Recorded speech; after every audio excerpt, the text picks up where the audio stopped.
All right, so we're on our 440, and this is where we're going to use our vacuum gauge to look at the intake manifold vacuum. Okay, but this has some other ports that we need to understand. So here's your intake manifold, and this is your intake manifold vacuum T, very common on old engines like this. So this would be intake manifold, it's below the carburetor. And then you have the carburetor right here, and there's some interesting ports we want to talk about. So usually the main vacuum hose for your carburetor is going to be the big one like this, and it will go to your PCV valve, which sucks all the crankcase vapors and the blow-by gases through the hose into your intake manifold. It is intake manifold vacuum because this is below the throttle plate. So if we look down inside here, deep down inside here is the throttle plate, and you could see when I open this throttle up that those throttle plates are going to move. Let's see right down there. So that's going to move. Okay, so we need to understand manifold vacuum is below those throttle plates. So this is low, this is below the throttle plates for sure. Now these other two are very interesting. The Edelbrock picture labels this as distributor vacuum, and it's untimed for non-emission vehicles, where this is timed vacuum. Okay, so we're going to identify these two. I believe they're both ported vacuum, which means they're above the throttle plate, so they will not have vacuum when the engine's idling. You will have to give a throttle, and then you'll start to see that vacuum. Okay, if you look at both these two ports too, one is lower than the other. This is timed vacuum. I believe this is ported vacuum. This could be what we call Venturi vacuum. So carbureted cars have what we call Venturi vacuum. And then these are the Venturis right here.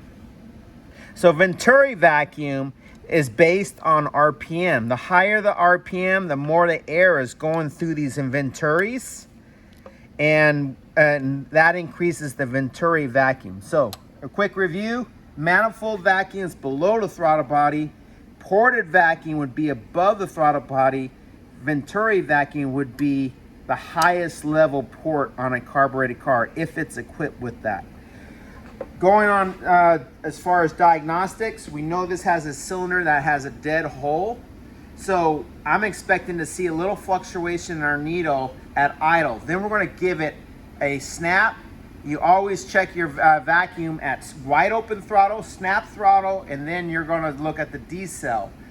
So when you snap the throttle, it should go from maybe about 18 inches of vacuum to 0, and then it should go to the highest vacuum, which would be 22 to 25. So here's what I'm predicting.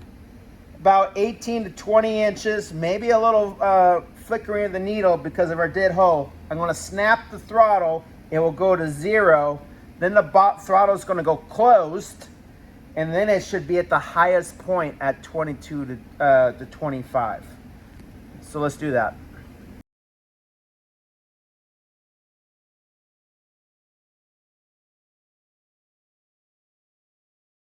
All right, so we're going to do manifold vacuum first. I'm going to put it up here because I don't want to disconnect our PCV valve because this helps the engine run smoothly. This would be the better port.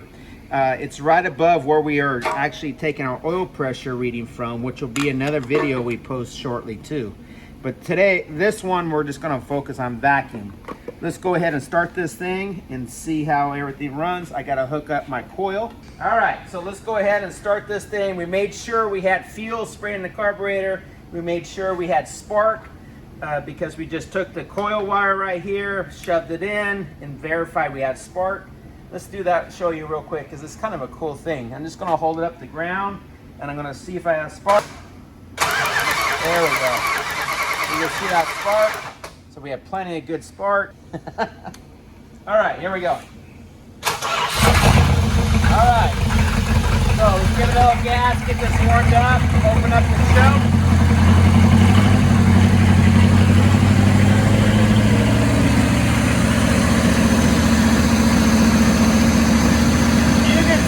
Running rough. And look at that, we're very here. Although I will say we could probably turn our RPM up a little bit. So I'm gonna do that right now. So I'm gonna put this screwdriver in right here. And I'm gonna turn my RPM up higher and see if that helps our vacuum.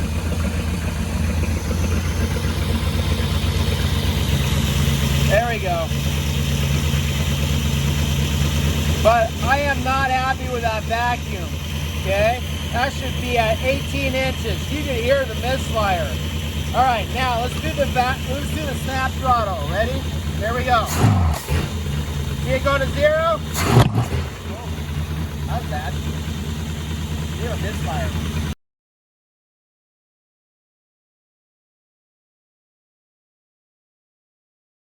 So we're at 16 inches. I would like more of an 18 to 20 inches. I'm not happy with that, but we know we have a bad cylinder. Let's snap the throttle. You see it go to 0 and come up above 20. We'll do it again. Watch your arm. Goes to about 23.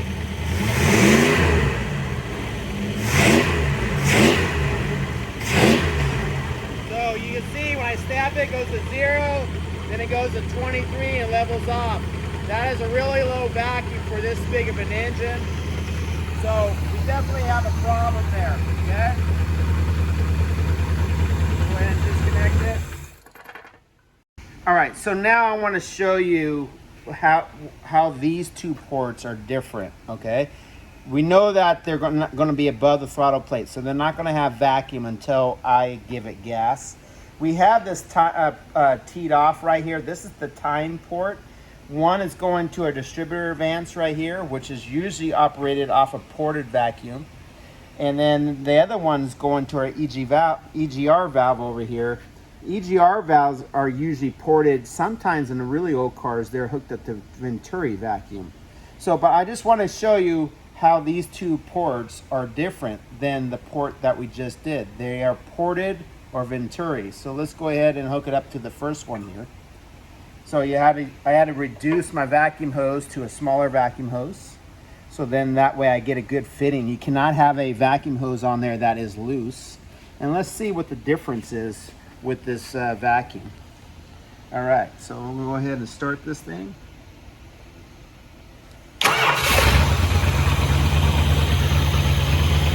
Actually, that one right now has 15 inches of vacuum.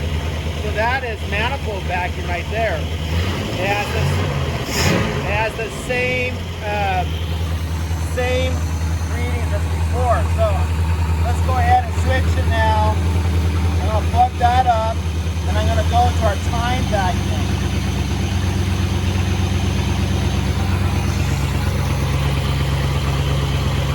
That's interesting. Neither one of them are ported.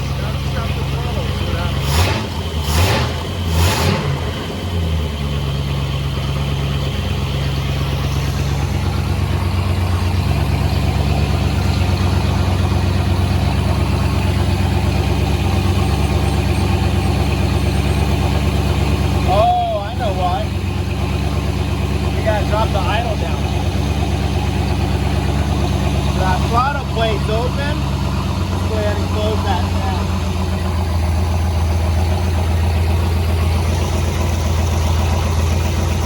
Yeah, I'm not really happy with that. There we go. Yeah, so our idle speed was way too high. So this should not have vacuum until you give it throttle. So no vacuum, and then when you give it throttle, you have vacuum. That is ported vacuum, okay? So I had the throttle adjusted way too high, and when I did that, that opened up the throttle plate, giving me vacuum. So you can hear it idling a lot better too. Right about there, nice and smooth. Okay, so ported vacuum should not have at idle. We're going to check the vacuum on this 98 Camry. This is a fuel injected car. It does use an EGR valve, and so EGR is always controlled by ported vacuum. So the line that runs to the EGR should be ported. The other lines on here are probably manifold vacuum, but we're going to check them out and see. Let me get it started.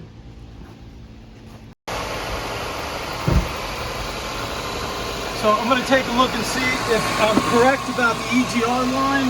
This line right here should be ported vacuum leading to this modulator that controls the EGR valve.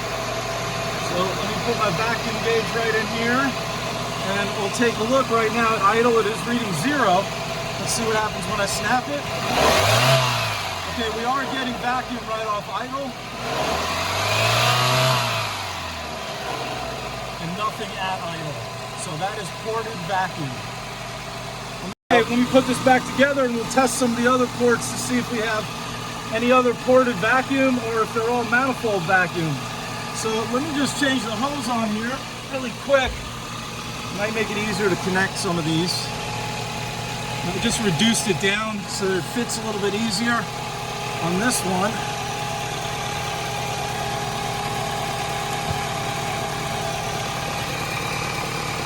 And I'm seeing 0 at idle. Let's see what happens when we open the throttle. Again, that's ported connection also there. Let's check the next one. Well, that sure sounds like it's sucking right there, so I'm guessing that's manifold vacuum, but let's see. Yeah, absolutely. So at idle, this is pulling about 20 inches of vacuum. Let's do a snap throttle test on it. Yeah, down to 0, and it increased by a few inches of vacuum, settled back down to 20. That needle's nice and steady. This engine looks like it's pretty healthy. Just snap one more time. So about almost 23, 24 on the inches. Yeah, that's good. Okay.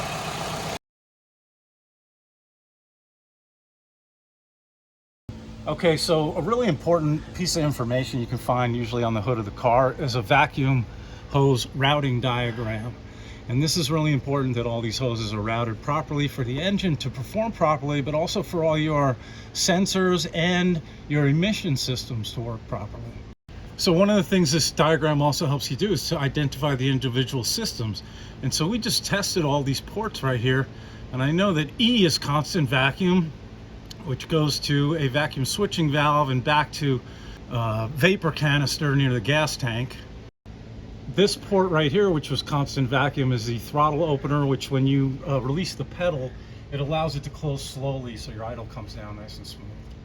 Okay. And then if you take a look back up here, the other two that we checked were ported, P and E, those both go to that EGR system, the vacuum modulator, which routes that suction to your EGR valve.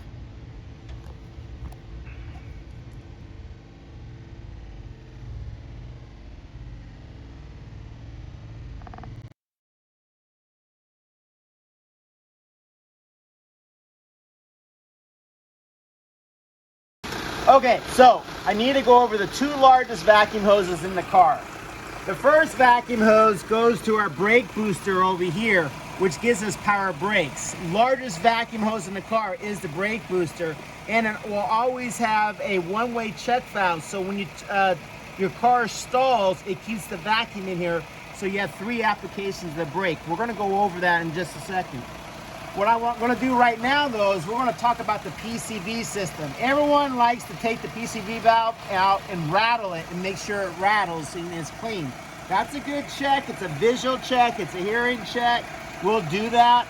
But there's a system where this is hooked at the manifold vacuum and it's sucking the crankcases down from the bottom of the motor up through and burning it. It needs a fresh air tube. This is always, every PCV system is a closed system. So it's sucking from here, goes down, and this is fresh air coming in to replace the air that you're burning. So what happens is your motor inside should have vacuum. So I take the oil cap off, and you should have a vacuum here. And the way you test this is you take a 3x5 card, and it's very, very low vacuum.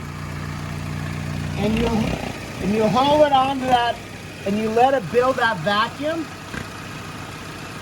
and it should not pop off, and like that's doing right there. That's a sign that your motor is getting tired and it has too much blow by. It should, reason why I fold it, you should have to lift up on this gently and it should pop off. Let's go do it on another car right now. All right, so let's identify our system. Here is our breather tube. This is not vacuum right here. This is just fresh air being allowed to come into the engine. Our manifold vacuum is gonna, our PCV system is right here. This is manifold vacuum. So this system, if the engine doesn't have excessive blow by where the rings are bad, I should be able to take this out.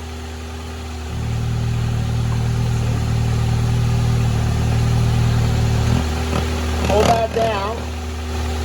Let it build a vacuum. You see it? You see how it's holding it? And then it pulls off. How I have to lift it, and that is actually the PCV system is working properly. I'll do it one more time. You hold it down. You can hear the RPM of the engine change. And you lift it up. And the reason why you do the fold is you can feel the vacuum better with your hand. This motor is running really well. You can see it. It's not misfiring. It sounds really healthy. Let's check the PCV system. So here's the breather hose. Here's our PCV valve right here. So we want to check to see if it's pulling the vacuum down. Let's pull this off. And we have a little bit of oil spray, but that's okay. That's part of the game. We're going to hold that down. And let's go this way. Ready? Oh yeah, you can see it. Ready? Here, we grab the card, and you feel a little tug. See that? It's so small vacuum, which is why you almost need a vacuum gauge that doesn't read inches of mercury. You would need a vacuum gauge that reads columns of water based on water and how it reacts. So this is actually, if you look, and the reason why we do the fold, you can really feel the vacuum. So the PCV system is working on this car. It's working on the Honda in there. Not working too well on that Camry that we were doing it. Now let's go ahead and show you how to test the vacuum hose going to the brake booster.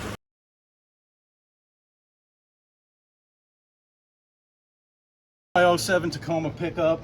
Again, here's the brake booster. We're looking for the vacuum line. It's the largest line coming from the engine, and this one actually has a check valve right there in the port that leads into the vacuum booster. So let's go inside and test it out. Okay, we're going to start the vehicle, and I'm going to let the vacuum build up in the booster. Only take a minute. Shut it off. 3 applications. Let's see. 1. Oh, you can hear the hissing. 2. And the third one really hard. So I got really 2 really good pedals, and the third one, and if you notice, the pedal is higher and higher each time. Now if I start it up, I should feel the pedal sink down. And it does, absolutely. Let's do it again. Let me let the vacuum build up for a minute. I gotta turn my stereo off. Shut it off, and let's see if we get 3 good pedal applications. 1, 2, a little higher. 3, it's all the way up at the top, and it's really hard pedal now. Hold my foot on there, I should feel it sink down when I start it. And you can actually see my foot going down towards the floor. This booster's good. Okay, so this is my truck. We're going to see how good my systems are working. So here's my cap right here for my oil. Here is a breather hose for my PCV system. Okay, this right here is my PCV valve and suction hose. Okay, so first let's check the 3x5 card. Oh, you can hear the RPM change, that's for sure. Put that down.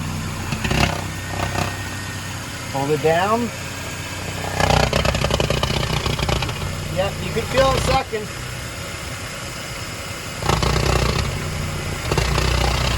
It definitely grabs it, so. And you can hear the RPM. When you hear the RPM change, that's a good sign too. A lot of cars will turn the check engine light on when you do that, by the way. All right, so we're going to go ahead and pull that PCV valve off. This clamp right here.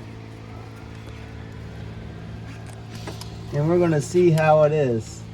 So you could see now, since we have it removed, the crustiness on here. Okay, so if you don't change your oil regularly, you get buildup in there of carbon deposits and sludge, and they need to be clean. First thing you should do, see if they rattle. Now, not every system has a rattling PCV valve, but a lot of systems still use that as a method of, or a design. So check to see if it rattles, and you should feel it too. Now I need to stick a brake clean in there. Make sure you wear your safety glasses, okay? Because brake clean really hurts, and you're gonna spray it in there. There, you see it. That's why you wear safety glasses right there. See that? Okay, get that all around. Get that off there. Oh, you can hear it loosen up already. Listen to this. Just by doing that brake clean, okay? Perfect. I don't have a rag with me, but I get new shirts all the time, so I'm just going to get that hard deposits off the tip of that, and now we're ready to go in. That would be part of a tune-up, would be to either replace your PCV valve or clean it. Put this back in. Okay. Sometimes you might want to put some new thread lock on there, or pipe cleaner, or a pipe sealant, a tape. And they don't have to be really tight, just snug. So I could see how far it was before, and it's going to go a little further. There we go. And now my hose clamp. All right, I'm going to stick that hose clamp on there. Get it on the hose clamp. Get it. In the hose clamp, you got to think ahead where you're going to have room to put your screwdriver. So I position it so I could have easy access with my screwdriver. And just tighten that down. PCV systems are really strange. Some are so easy and some are buried and very hard to get at. And those ones that are hard to get at are the ones that you probably really should clean, because no one ever did it. You agree with that, Mr. Lear? Oh yeah. It's like the back plug in the back on a tune-up. A lot of mechanics don't feel like reaching back there. And it's like not changing your oil filter. You know, if you didn't change your oil filter, it'd get all gunked up and clogged up. Same with the PCV system. I will finish with this though. We will be making a throttle body clean video eventually, because the PCV system goes in your intake, and then here's your throttle body. The back side of the throttle body and the face of the throttle body gets contaminated from oil from your PCV system. So part of a tune-up would be to clean your PCV valve, clean the hoses or replace them if they're bad, and do a throttle body clean. That's a future video that we will be making.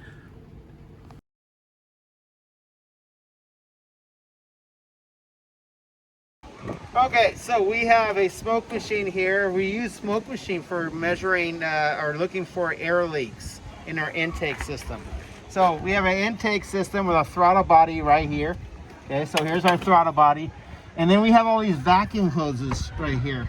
So the vacuum hoses on Ford, green means the EGR valve, but red will always be intake manifold vacuum. So that goes down to the manifold down here and gets vacuumed. So sometimes you get an air leak. So when you get an air leak, we want to use a smoke machine to find where the air leak is. We're going to use the smoke machine by hitting direct select, but we got to hook it up to nitrogen. So it does require a nitrogen tank. We turn this valve on, we hook this valve of this tank up to the back side of the machine here, right here. And that's going to fill the system with smoke and nitrogen. But let's get it smoking first. So I'm going to hit display, select, and we're going to go ahead and hit start. And we should get some smoke. Let's wait till it comes out. There we go. You can see that smoking. So when you have an air leak in your system, one of the best things to do is to hook up the smoke machine and then look for the air leaks. So now you just look for any smoke. If you don't see any smoke, we're good. Now you are going to see some smoke eventually come out of the air cleaner. So when the intake manifold fills up, Then it will start coming through the air housing here from the throttle body to the right here. But this is a good sign that we have no air leaks, because as you can see, it's definitely filling the system up with air, or with smoke, okay? If we wanted to check out the EGR line going from the EGR regulator valve to the EGR, now we're filling this green hose up with smoke, and we'd be looking for a leak there. This is the purge solenoid for your fuel tank. So this goes all the way back to our fuel tank, but you got to remove the Schrader valve, and it's a left-handed thread, so we got to turn it clockwise to remove.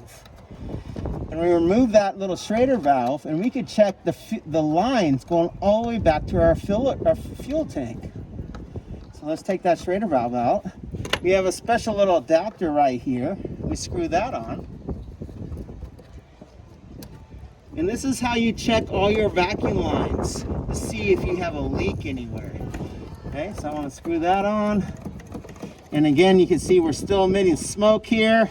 We're going to hook this up right here. Oop, and then this will eventually fill all the lines going back to the fuel tank. And you look for a leak, and you look right here, we're starting to get the leak that I was talking about. This would be normal because you filled up the intake manifold. There's no leaks in any of our vacuum lines. This would be a normal leak out our air cleaner. Let's go back and see if we got a leak at our fuel tank.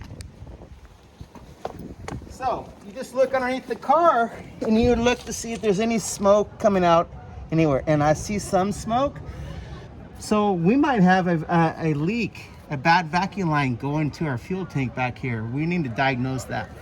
But bottom line, you use a smoke machine to find any air leaks.